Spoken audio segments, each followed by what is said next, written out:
嚟啊？我執櫃嗰陣揾到。哎呀，呢啲樣係。我唔想聽你任何解釋啊！你跟我嚟啊！真係可憐啊，但係我都冇符嘅。同你講咗幾多次，測驗卷要攞俾我睇噶。你有冇聽我講啊，大雄？係啊，有。我翻嚟啦。哎呀，爸爸翻得嚟啱啦，做爸爸嘅應該話佢嘅。你喺度等我啊！哎呀，實會俾爸爸大鬧一餐添啊！媽媽講咗俾我知啦，你又是收埋啲測驗卷喎。對唔住啊！雖然話測驗卷嘅分數唔代表啲乜嘢啊，但係都唔應該收埋唔俾家長睇噶嘛，咁就太冇男子氣概啊！知啦，爸爸你咪一樣，自己靜雞雞收埋啲嘢。啊！你講咩啊？鞋櫃裏邊嘅長靴有啲嘢噃。哎呀，大雄啊，你點會知道噶？聽住啊，件事絕對唔可以同媽媽講噶，唔該你啊。但係有條件噶。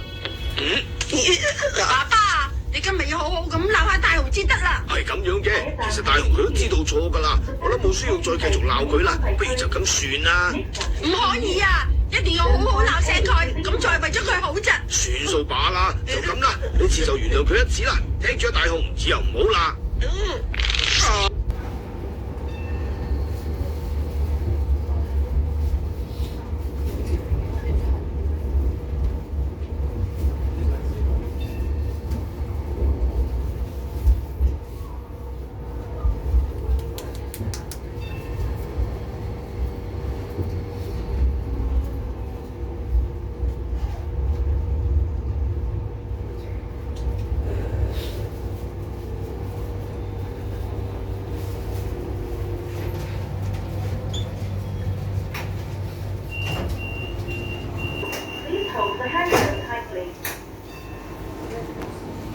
本班為705天水圍循環線列車。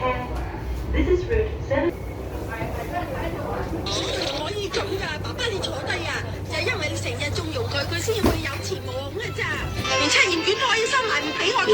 係啊，連爸爸都俾媽媽鬧埋一份嘅。爸爸，你有冇聽我講嘢噶？係，你有冇知好好反省下啊？係，我哋會好好反省噶啦，請媽媽原諒我哋啦。